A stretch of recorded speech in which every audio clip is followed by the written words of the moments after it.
İsmail Beşikçi Vakfı sunar. Ülkemin gölgesinde bir uzun yol bir. Yaşamın kıyısında. İbrahim Gürbüz. Seslendiren Vedat Kızıl. Ses editörü Kemal Orgun.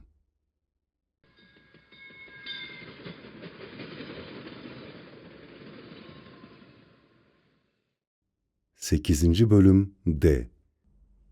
Selimiye Kışlası İstanbul. Tarsus Emniyet Araştırma Bürosu'ndan Ankara Mamak Askeri Cezaevine girişimden tahminen bir ay sonra arkadaşlardan haber geldi. Arkadaşlarım iddianamenin hazırlandığı haberini ilettiler.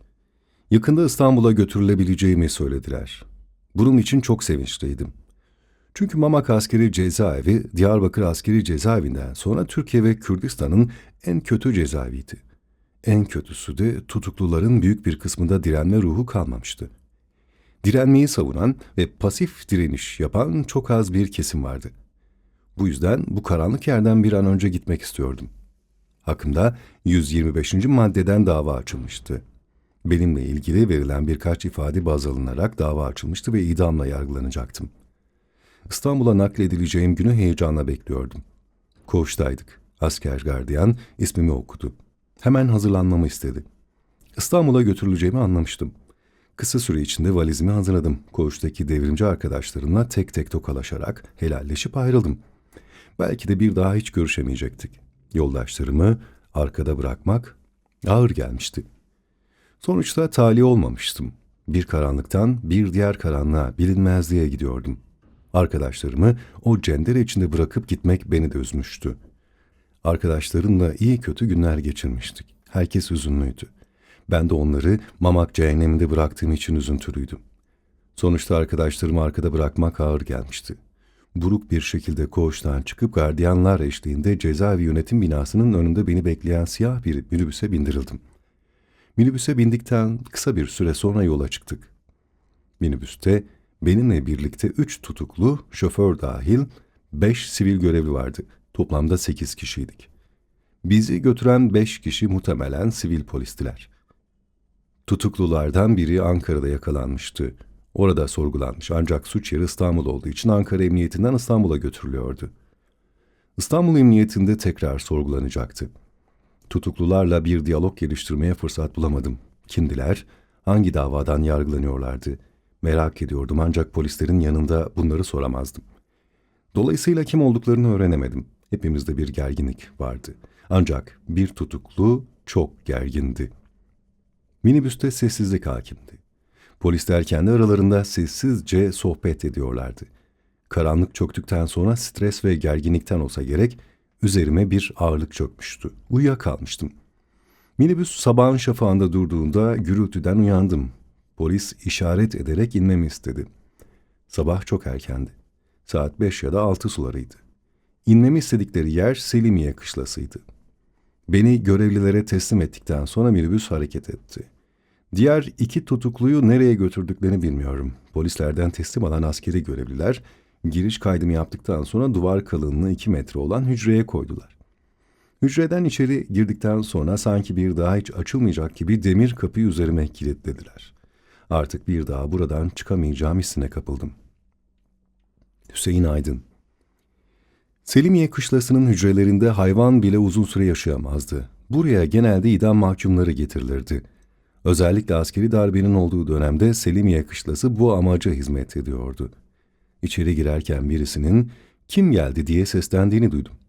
Adımı ve Kava davasından olduğumu söyledim. Bana kim olduğumu soran Tekoşin davasından idam mahkumu Hüseyin Aydın'dı. Anlattığına göre hemen yanındaki hücrede Serhat isminde yine Tekoşin davasından bir arkadaşı daha varmış. O da idama mahkum edilmişti. Hüseyin çok yiğit bir devrimciydi. Dersimliydi. Sesli bir şekilde sohbet ediyorduk. Onların davası kesinleşmiş, idam edilmeleri yönünde karar alınmıştı. Buna çok üzüldüm. Mamak'tan getirildiğimi, bu hücrede ne kadar kalacağımı Hüseyin'e sordum. Hüseyin burada tutmayacaklarını, bir müddet sonra Metris, Kabakoz, Alemdağ, Hastal cezaevlerinin ya da başka bir askeri cezaevine beni götüreceklerini söylediler. Sıra sıra hücrelerde idam mahkumları vardı. Hepsi yazgılarını bekliyorlardı. Ben de onlardan biriydim. Ancak daha benim için henüz yargı süreci sonuçlanmamıştı. Junta dönemi olduğu için kimin ne olacağı belli değildi. Her şey askeri hakimlerin iki dudağı arasındaydı. Anlayacağınız yaşamımız pamuk ipliğine bağlıydı. Hüseyin'e eşimin de dersimli olduğunu söylediğimde epey duygulandı. İnsan sesini duyduğu özlemi açıkça hissettiriyordu bana. Gitmemi istemiyordu. Keşke biraz daha burada kalsan diye hayıflanıyordu. İdama mahkum edilmiş olmasına rağmen çok güçlü bir duruşu vardı. Onda herhangi bir korku ve ürkeklik hissetmedim. Arkadaşı Serhat'ın pek sesi çıkmıyordu. Serhat Karslıydı. Kendisi çok konuşkan biri değildi. Onların idam kararları Türkiye Büyük Millet Meclisi'nin onayına götürülmüştü. Oradan gelecek onayı bekliyorlardı. Hüseyin'in anlattığına göre orada bir hafta bekletilecektim. Bir hafta geçti ama kimse gelip beni götürmedi. 10-15 gün, 20-25 gün geçti. Oradan alınmadım. Bir ay dolduktan sonra artık götürülmeyeceğimi düşünmeye başladım. Nasıl olsa idamla yargılanacaktım. Zaten mahkemelerde bu kışlanın içinde yapılıyordu. Kürt olmak, yargısız infaz, öldürülmek, işkence edilmek ve idama mahkum olmak için yeterli bir sebepti. Her gün birçok idam kararları veriliyordu. Çok kısa zamanda birçok insan idama mahkum edildi. Hücrelerdeki yoldaşların her biri idamlarını bekliyordu. Selimiye kışlasının kalın duvarları içinde nice yiğitlerin çürütüldüğünü biliyordum. Bu karanlık hücrelere sıkıştırılmış yoldaşlarıma alışmıştım. Her biri birer destan kahramanı olan bu yiğitler idam edilecekti. Tıpkı Şeyh Abdüsselam, Gazi Muhammed, Leyla Kasım gibi. Onlar da davalarının haklılığından ve güçlü imanlarından dolayı asla korkmadılar. Bu üç kahraman bize her zaman örnek olmuştur. Onları haksız yere yargılayanlar ve idam edenler tarihin çöplüğünde çoktan kayboldular. Üç kahramanın idamına karar verenler tarihte kara leke olarak anılacaklar. Devrim için ve kendi haklı davaları için yola çıkanlar her zaman saygıyla anılacaklar. Diğerleri utanç içinde mezarlarında yatacaklardır. 33. günün sonunda hücre kapım çalındı. Sevk edileceğimi, onun için hemen hazırlanmamı istediler. Anlaşılan hücrelerdeki yoldaşlarımdan ayrılma vaktim gelmişti. Hüseyin'e benim moral vermem gerekirken o bana moral veriyordu. Yiğit Hüseyin. O yiğit ki her idam konusu açıldığında gözlerini kırpmadan ve hiç tereddüt etmeden Kürdistan sağ olsun, halkımız sağ olsun diyordu. O dönem Türkiye Büyük Millet Meclisi'nde çok kişinin idam kararı onaylandı. Hüseyin idam edilmedi çünkü o kanserden vefat etti. Özgür bir ülke kurulduğunda Hüseyin ve diğer tüm devrim yolunda şehit olanlar layıkıyla sonsuza kadar anılacaktır. Kabakoz Askeri Cezaevi. Selimiye kışlasından çıkış işlemlerin tamamlandı. Beni askeri cemseye bindirdiler.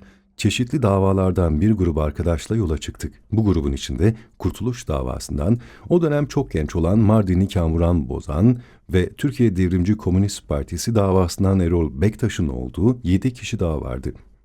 Kamuran Bozan, Kürt olduğundan hemen samimi olduk. Bu samimiyetimiz dışarıda da devam etti.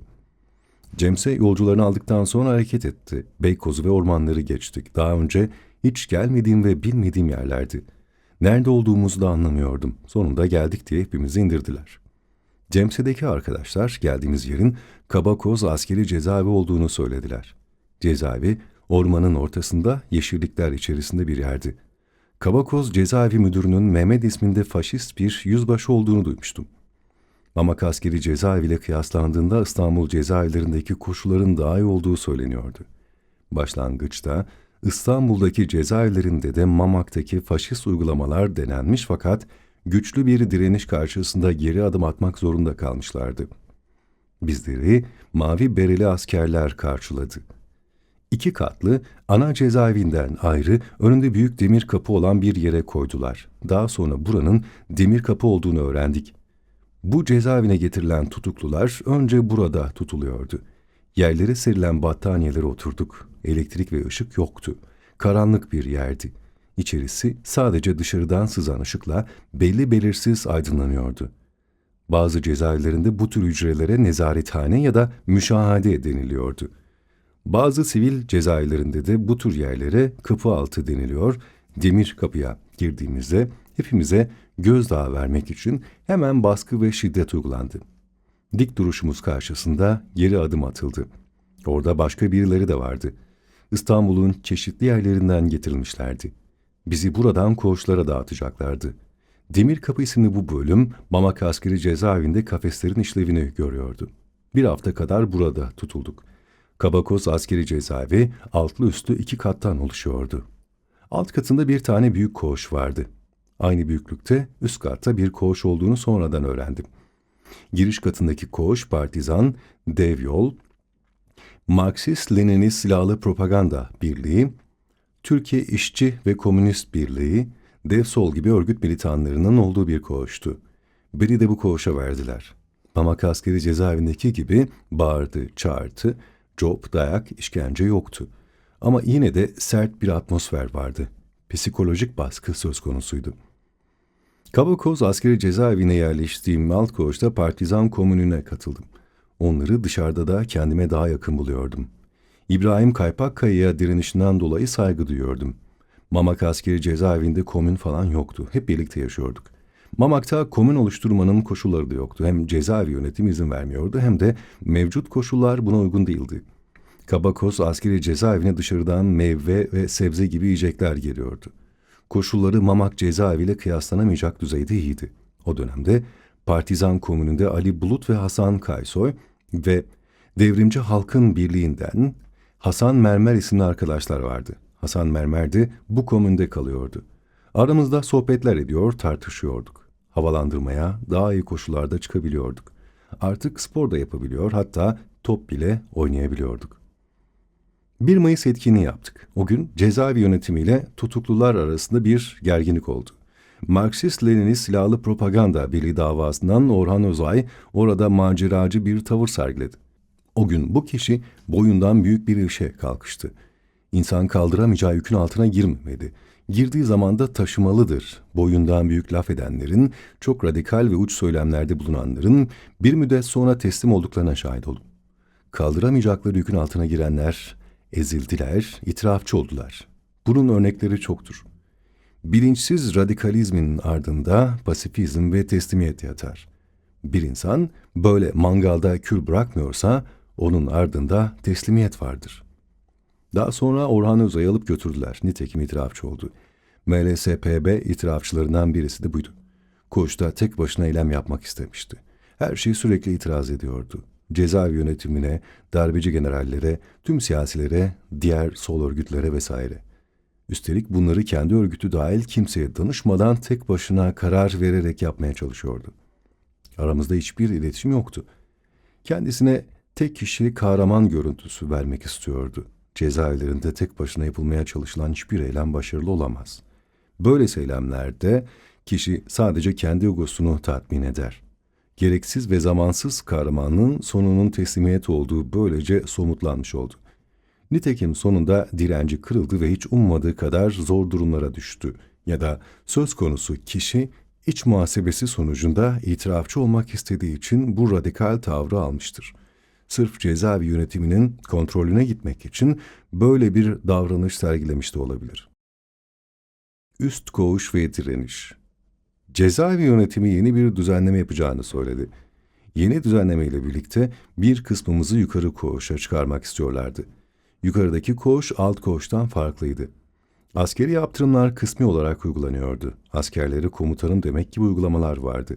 Ayrıca Mamak Askeri Cezaevindeki gibi faşistlerle devrimciler ve kaçakçılar üst koğuşta birlikte kalıyorlardı. Türk sol hareketlerinden Partizan, Devyol, MLSPB, TİKB, Halkın Birliği, DHB ve TDKP gibi davalardan yargılananların bir kısmı alt koğuşta, bir kısmı üst koğuşta kalıyorlardı. Aynı dava arkadaşları ayrı koğuşlarda kaldıkları için onların da bir araya gelme talepleri vardı. Bazıları üst koğuşa, bazıları da alt koğuşa gelmek istiyorlardı. Cezaevi yönetimi bu talepleri dikkate alıp bir düzenleme yaptı. Bu düzenleme sonucunda üst koğuşa alındım. Üst koğuşa çıktığımda faşistler oradan götürülmüşlerdi. Sadece kaçakçılıktan yakalanmış 2 kişi vardı. Bunun dışında kalanlarsa sol örgütlerden tutuklulardı. Koğuşa çıktıktan sonra ertesi gün askeri yaptırımlardan komutanım uygulaması yapılacağı söylendi. Bunun üzerine koğuştaki grup temsilcileriyle bir araya geldik. Kesinlikle askeri faşist yaptırımlara uymama kararı aldık. Ertesi sabahtan itibaren bütün tutuklular aynı bölümde toplandık. Üst koğuş 4 bölümden oluşuyordu. Güçlerimizi bir araya toplamak ve çözülmeyi önlemek için bir bölümde kümeleştik. Bu bölümün kapısının önünü ranzalarla kapatıp slogan atmaya başladık. Koğuştaki herkes kapılara dayandı. Gelen karavanaları geri çevirdik. Sonunda açlık grevine başladığımızı ilan ettik. Bunun üzerine cezaevi yönetiminden operasyon yapılacağı ve gaz bombalarıyla içeri girileceği haberi geldi. Kendilerine her ne olursa olsun direneceğimizi ilettik. TİKB davasından Murat Körmeçti'nin iri gövdesiyle koğuş kapısına dayandığını ve Kamuran Bozan'ın da battaniyeleri ıslatmakla meşgul olduğunu anımsıyorum. Herhangi bir gaz bombasına karşı battaniyeleri ıslatıp beklemeye koyulduk. En kritik anda temsilen 2 kişi çağrılıp görüşüleceği söylendi. Bunlar MLSPB davasından Özcan Uslu ve Partizan davasından Hasan Kaysoy'du. Bu arkadaşlar cezaevi yönetimine gittiler. Birkaç saat sonra döndüler. Askeri faşist yaptırımların uygulanmadan kaldırıldığını ve bazı taleplerimizin kabul edildiğini söylediler. Bunun üzerine barikatı kaldırdık. Böylece alt koğuştaki gibi normal koşulların olduğu bir cezaevi süreci başlamış oldu. Buradan şunu anlıyoruz ki, birlik, dayanışma ve direniş başarısının anahtarıdır. Bu eylem bunun somut delilidir. Üst koğuşta düzenli toplantılar yapılıyordu. Bu toplantılarda tutukluların sorunları, diğer cezaevlerindeki gelişmeler ve taleplerimiz üzerine tartışmalar yaşanıyordu. Bu cezaevinde temsilcilik sistemi vardı. Örneğin bu sistem Mamak cezaevinde yoktu. Koğuştaki siyasi gruplar kendi aralarında bir yönetim organı seçerlerdi. Bu yönetim organı da kendi aralarında bir kişiyi koğuş temsilcisi olarak seçiyordu. Bu temsilcinin görevi koğuşu cezaevi idaresi nezdinde temsil etmekti. Oluşturulan koğuş yönetiminin adına konsey deniyordu. Bu ismi şimdi düşünüyorum da çok garibime gidiyor. 12 Eylül darbesini yapan generallerin oluşturdukları ekibin adı da konseydi. Cezaevlerindeki tutukluların oluşturdukları bu oluşumların adı da konseydi. Bugün bunları düşündüğümde o dönemdeki tutukluların cellatlarına öykündüklerini düşünüyorum. Cezaevi yönetimi de koğuştaki herkesi temsilen bir kişiyi muhatap almayı daha uygun görmüştü. Konseyin kendi içindeki seçiminde temsilci olarak seçilen tutuklunun tutarlı, direnişçi ve emniyette çözülmemiş olmasına dikkat edilirdi. Konsey, oradaki örgütlerin iyi kadrolarından oluşturulmuştu. Tahminen 50 kişilik Dev Yol, 80 kişilik Dev Sol, 40 kişilik de Partizan grubu vardı. Üst koğuşa geldiğimde konsey tarafından temsilci olarak Hikmet Şenses seçilmişti. Hikmet Şenses değerli bir arkadaştır. İbrahim Kaypakkaya ile birlikte Çapa Yükseköğretmen Okulu'nu okuyan ve TİKKO'yu kuran 10 kişiden biridir. Şu anda avukatlığımı yapıyor. Başlangıçta Kahva Hareketi'nden sadece ben vardım. Daha sonra Kahva Dergisi'nin sorumlu yazı işleri müdürü Abdullah Soydan bizim koğuşa geldi. Abdullah Soydan da değerli bir arkadaşımızdı. Koğuşta düzenli bir araya gelip sorunlarımızla ilgili toplantılar yapıyorduk. Alt koğuştaki temsilcimiz Partizan'dan bir arkadaştı. Üst koğuşa geldiğimizde yaptığımız direnişten sonra yeniden konsey oluşturduk. Dev Yol'dan, Dev Sol'dan, Partizan'dan, MLSPB'den birer kişinin katılmasıyla meydana gelen bir konseydi. 2 kişilik Kahva grubundan konseye ben katıldım. Sağmalcılar cezaevinde sevk yapılmadan kısa bir süre önce Hikmet Şenses tahliye oldu. Bunun üzerine konseyde yer alan arkadaşlar bir araya gelip temsilci seçimi yaptılar. Arkadaşlar, koğuş temsilcisi olarak beni seçtiler. O dönemde İstanbul cezaevlerinde tek tip uygulaması başlamıştı. Çok kısa bir dönem temsilcilik yaptım. Daha sonra tek tip elbise uygulaması için Kavakoz cezaevinden de sevkiyatlar başladı. Bir topan ekmek. Kavakoz askeri cezaevinde çok popüler kişiler vardı. Nurak Dağları'nda yaralı yakalanan Hacı Tonak, TKPML Merkez Komite Üyesi Ali Taşyapan, Bulgaristan'a bir uçak kaçırma eylemini yapan Hacı Özdemir'i sayabilirim. Bu kişilerle temsilcilik yaptığım dönemde aynı koğuşta kalıyorduk. Hacı Özdemir için her şey bitmişti. Hacı Özdemir, ben cezaevinden çıktıktan sonra koltuğumun altına bir gazete, bir de topan ekmek alıp evime gitsem benim için en büyük mutluluk bu olur demişti. Kendisi belli ki bu tür olaylardan, eylemlerden dolayı çok yorgundu ve devam etmek istemiyordu. Dışarıya çıkmanın ve özgür olmanın en büyük nimet olduğunu söylüyordu. Yani yaptıklarından dolayı pişmandı ve bir daha denemek istemiyordu. Ali Bulut, Hasan Kaysoy Partizan davasından, Hasan Mermer ve İbrahim Kaypakkaya'nın arkadaşlarından Hikmet Şenses ise Devrimci Halkın Birliği davasından yargılanıyordu. Devyol davasından Sedat Kesim ve İbrahim Yakut ile aynı koğuştaydık. Hikmet Şenses. Hikmet Şenses içeride çok samimi olduğum bir arkadaşımdı. Bir araya geldiğimizde hala espri yaparız. Ön dişlerimden bir tanesi kaplamaydı. Mamak askeri cezaevinde sağlıksız koşullardan dolayı içten çürümüştü. Dişçiye gitmek için revire adım yazdırmıştım. Hikmet Şenses kendisinin de diş sorunu olduğu için koğuş temsilcisiyken benim adımı sildirip kendi adını yazdırmış. Tabii benim bundan haberim yoktu. Bu yüzden sürekli Hikmet'e niçin benim adımı dişçiye yazdırmıyorsun diye sitem ediyordum. Bunu yıllar sonra özgür bir yaşama kavuştuğumuzda cezaevindeki dişçiye benim yerime kendi adını yazdırdığını itiraf etti. Aklımıza geldiğinde şakalaşırız.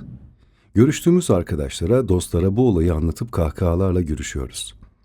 Cezaevinde tanıştığım dostlarımdan İsmail Asil, Macit Güncel, Hasan Hüseyin Malatyalı, Erol Bektaş ve Kamuran Bozan değerli dostlarımdı. Bu arkadaşlardan bazılarıyla ilişkilerim halen devam etmektedir. Tek tip elbise. 1983 yazında İstanbul'da bazı cezaevlerinde tek tip elbise uygulamasının başlatıldığını ve bunun ilk uygulamasının Metris cezaevi olduğunu duyduk. Devlet öncelikle Metris askeri cezaevinde direnişi kırmaya çalışıyordu. Özellikle askeri junta yönetime el koyduktan sonra faşist yaptırımları Metris askeri cezaevinde uygulamak için çok çalıştılar. Ama her defasında güçlü bir direnişle karşılaştılar. Mamak askeri cezaevi ile İstanbul askeri cezaevinin ne farkı vardı sorusuna yanıt olarak şu söylenebilir. İstanbul'daki cezaevlerinin faşist uygulamalara karşı ciddi ve güçlü direnişleri oldu. Mamak'ta bizim başlattığımız Temmuz 1981'deki açlık grevi topyekün sürdürülebilseydi eminim orada da geri adım atılacaktı. Aradaki fark direnme gücüyle ilgilidir.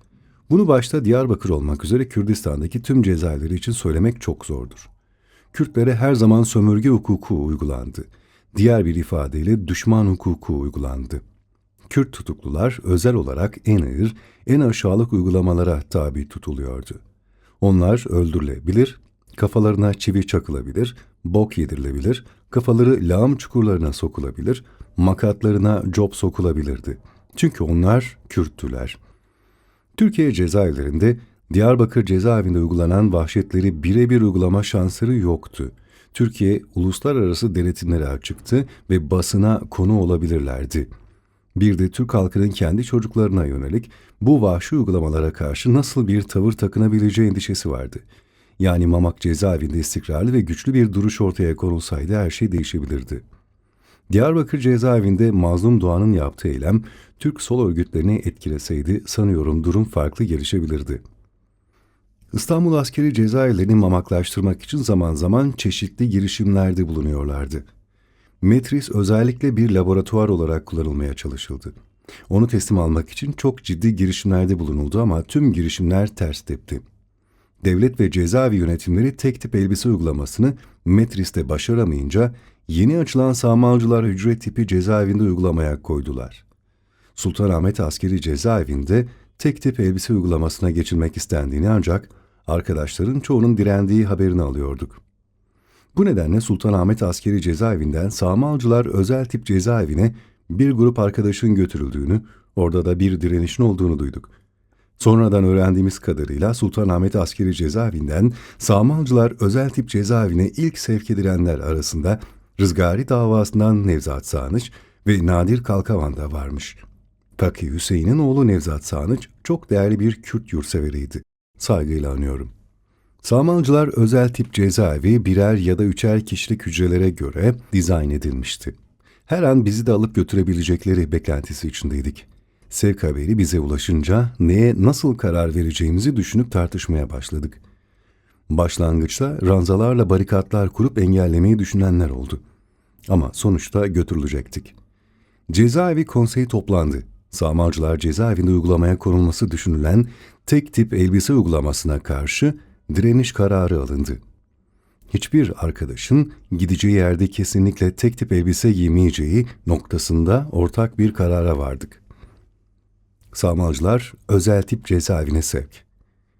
1983 Ağustos'uydu. 12 Eylül generalleri iktidardadır. Başbakan Bülent Ulusu'dur. Emekli bir oramiral olan Bülent Ulusu'yu başbakan olarak tayin eden Kenan Evren'di. Darbeciler kendilerinden birini seçmişlerdi. Onlara göre de doğrusu buydu.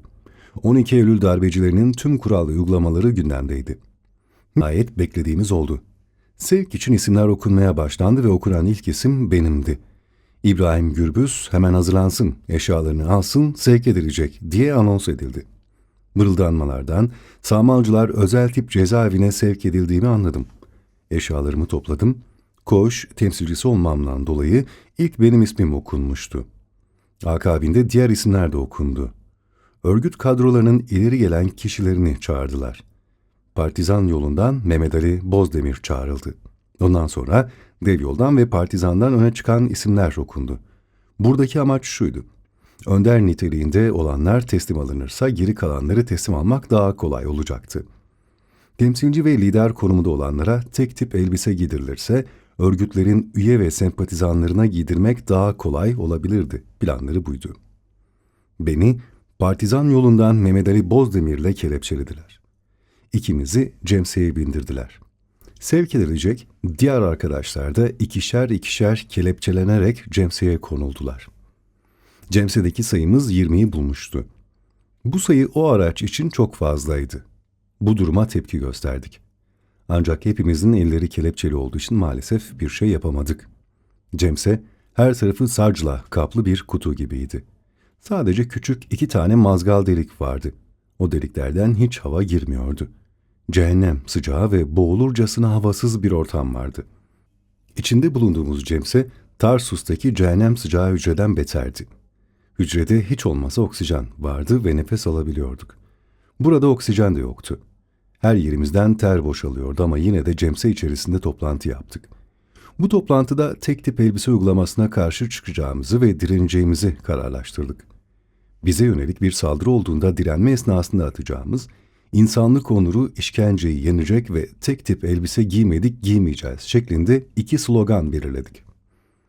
Bu durumda içeri alınan kişi direnip bu sloganları attığında dışarıdakiler de destek vereceklerdi. Kararımız bedeli ne olursa olsun tek tip elbise giymemekti. Sağmalcılar özel hücre tipi cezaevinin kapısına geldik. Geniş bir avlusu vardı. Araba avlunun uç noktasında durdu. Cezaevi kapısındaki mavi bereli askerleri gördük. Araba mavi berelilerin olduğu yere kadar gidebilirdi ancak onlardan uzakta durdu. Arabanın uzakta park edilmesi de bilinçli bir planın parçasıydı. Zira içeri giren ne kadar seslense de dışarıya ses gitmeyecekti. Cezaevi temsilcisi ve Kürt siyasal hareketinden olduğum için önce beni çağırdılar. Cemse'nin içerisinde beni ve Mehmet Ali'yi birbirimize kelepçelemişlerdi. Mavi bereli askerler benim başka bir tutukluya kelepçeli olduğumu söylediler komutanlarına. Özellikle tek götürülmem için talimat verildi. Beni Mehmet Ali Bozdemir'le olan kelepçeden ayırdılar ve tek kelepçeye bağladılar. Yanımda 2 mavi bereli vardı. Kelepçeli halini güçlükle tuttuğum için de eşyalarımın olduğu bir poşetim vardı. Cezaevinin giriş kapısından içeri girdim. Hepsi özel olarak seçilmiş iri yapılı askerlerdi. Başında 2 ya da 3 beyaz önlüklü adamın oturduğu bir masa vardı. Bunlar doktordu.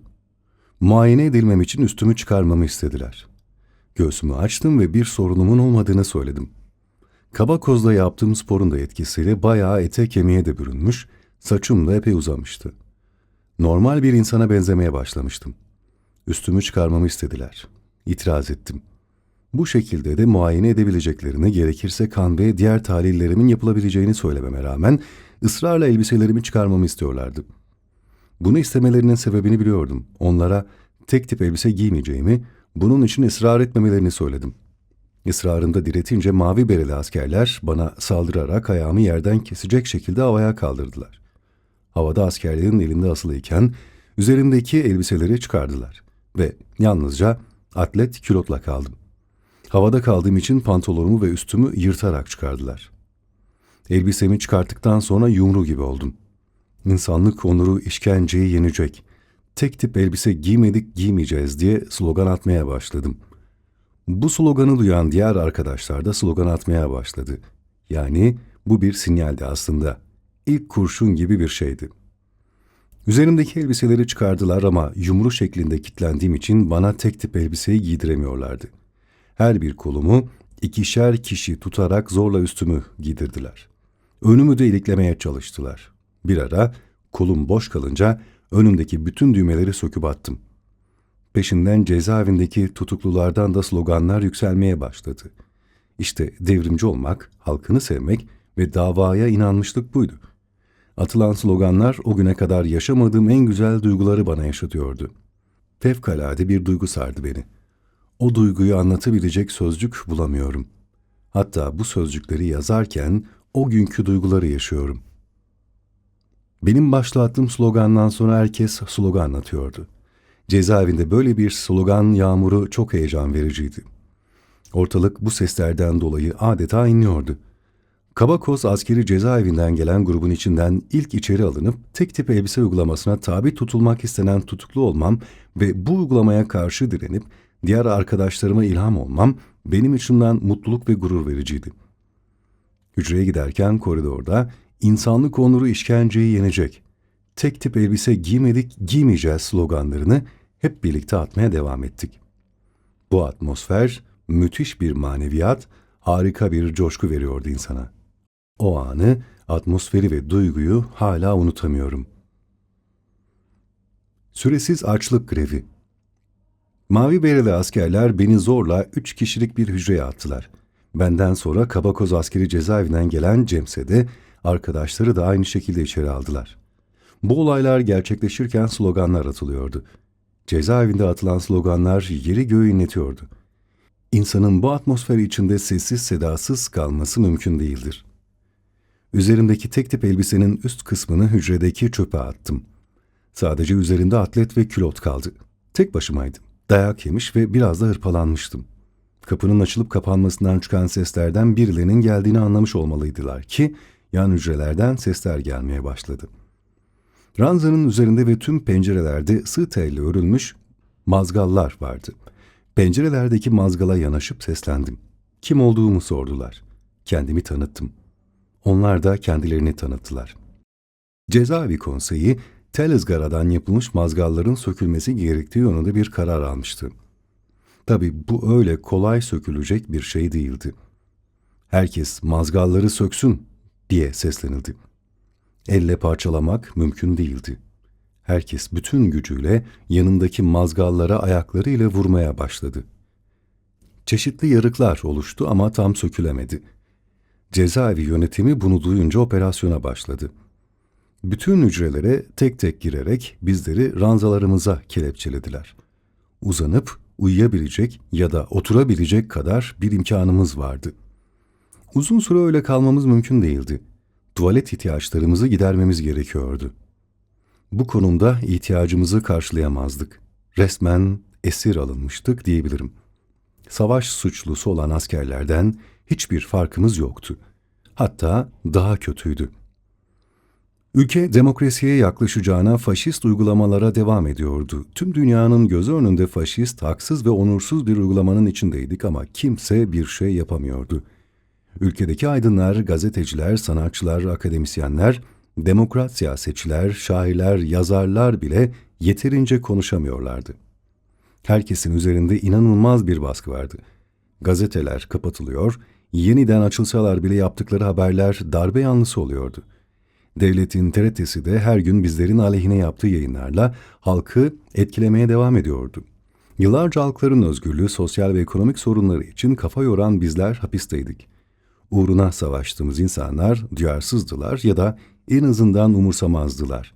Belki de korkularından dolayı suskundular. Türkiye'de tüm insan haklarının çiğnendiği bir dönemdi. Cezaevi koşulları bir yana, ülkede ağzını açan ya hapislere atılıyor ya da amansız bir baskı ile susturuluyordu. Cezaevleri tam anlamıyla bir işkencehaneydi aslında. Buraya düşenlerin işkence görmeden çıkma şansları yoktu. Erenköy'deki Ziverbey Köşkü'nde yapılanlardan çok daha ağırlarını yaşıyorduk. Cezaevinde bizden önce gelen siyasi hareketler de kendi aralarında bir konsey oluşturmuştu.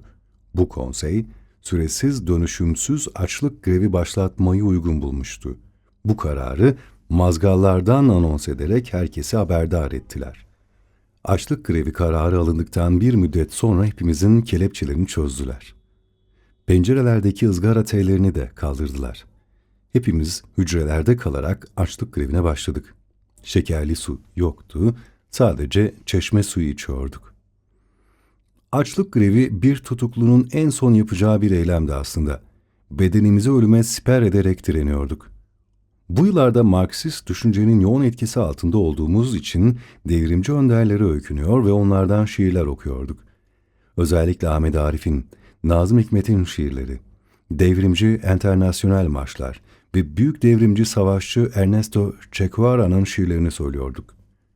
Tüm eylemlerimiz emperyalizme karşı bir savaş isyanıdır. Ölüm nereden ve nasıl gelirse gelsin. Savaş sloganlarımız kulaktan kulağa yayılacaksa ve silahlarımız elden ele geçecekse, başkaları mitralyoz sesleriyle ve savaş isyanıyla cenazemize ağıtlar yakacaksa, ölüm hoş geldi, safa geldi sözlerinde olduğu gibi. Cezaevi hücre tipi olduğu için insanların birbiriyle iletişimi çok zevkti.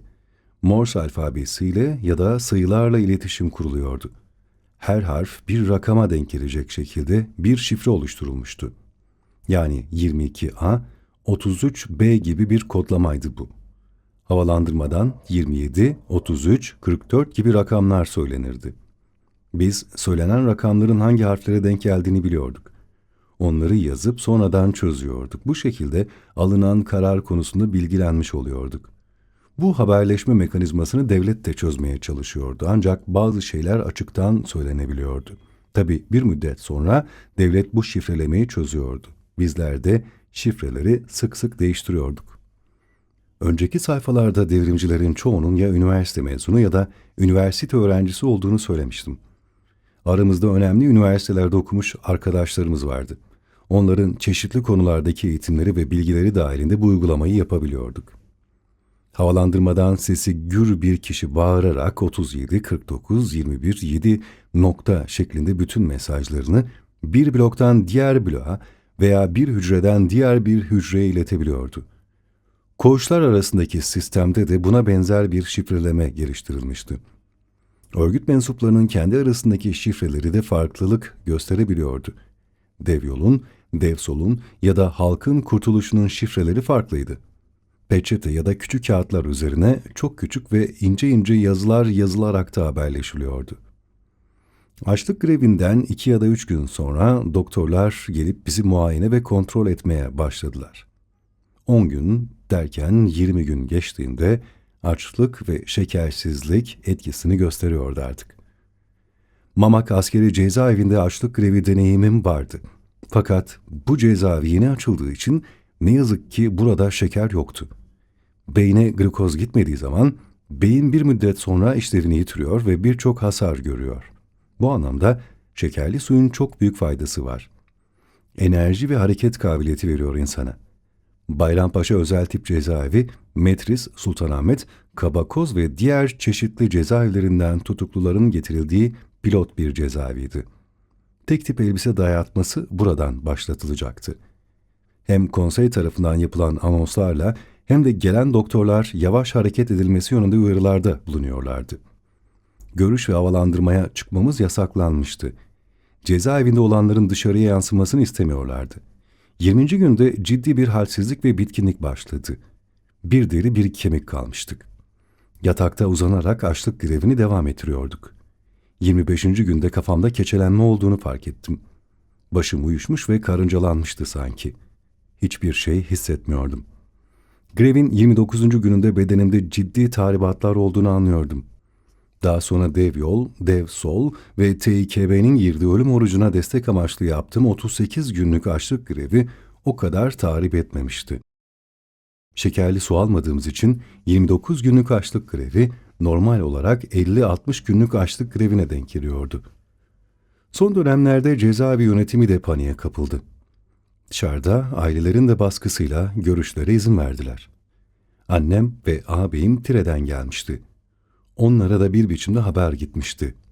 Aynur da cezaevi kapısı önünde ailelerin giriştiği eylemlerdeydi. Aynur, buradan tüm gelişmeleri izleyip Tire'deki ailemle paylaşmıştı. Açlık grevinin sonuna doğru iç ve dış baskılardan olsa gerek ziyaretçi görüşe açıldı. Kendi başımıza görüş kabinine gitmemiz mümkün değildi. Savaş isminde despot bir binbaşı vardı. Açlık grevinin yarattığı tahribatın sonucunda bitkindim ve bu durumdayken binbaşı savaşa sert ve refüze edici bir söz söylemiştim. Normalde böyle bir davranış göstermezdim ancak içinde bulunduğum koşullar psikolojimi etkilemişti. Binbaşı, dokunsam elimde kalır korkusundan olsa gerek bir şey demeyerek mosmor olmuştu. Karınca misali yavaş yavaş görüş kabinine götürdüler beni. Bizden sonra greve katılanlar, eski grevcilerin koluna girerek onları görüş yerine götürdüler. Herkes fiziksel olarak perişan bir haldeydi ve güçlükle yürüyebiliyorduk. Açlık grevi insana fiziksel olarak büyük bir yük getiriyordu. Dayanmak gerçekten de çok zordu diyebilirim. Askeri faşist yaptırımlara onurumuzu korumak için dayanışma ve birlikte hareket etmek zorundaydık. Annem beni o halde görünce şok olup baygınlık geçirdi. Bende renk beniz kalmamış, sakallar uzamış ve tanınamaz bir hale gelmiştim. Ayrıca çok da zayıflamıştım. Hani deyim yerindeyse bir deri bir kemik kalmıştım.